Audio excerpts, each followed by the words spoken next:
Now that we know what your duties as an officer are, let's think about what a 4-H meeting should consist of and how to plan an agenda. A 4-H meeting should consist of an educational program, your business portion of the meeting, as well as recreation. 20 to 30 minutes of your meeting should be programs, presentations, guest speakers, or special activities. This is the educational portion of the meeting and should focus on a topic which the club chooses. 15 to 20 minutes of your meeting should include group decisions, which include the business meeting and informal discussions on important topics. Lastly, there should be a 10 to 15-minute recreation or social time where you have an opportunity to interact with your peers.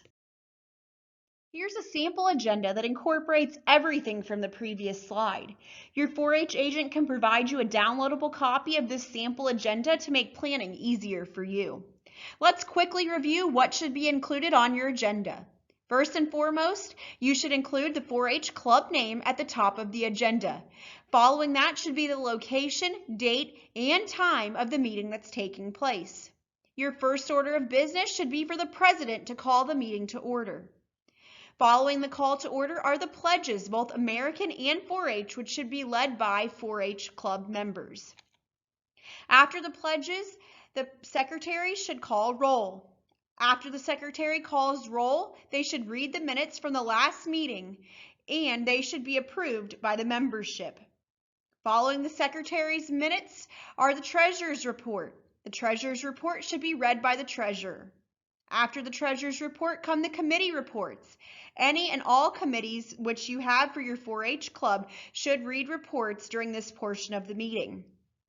After the committee reports comes old business. Old business are items that have been talked about at previous meetings and need to be concluded at this current club meeting. All old business should be talked about before moving on to new business and any new decisions that need to be made by the club or discussions that need to be had. Once old business and new business are both talked about, you can move on to the educational part of the program where you cover a topic that's decided upon by the club members.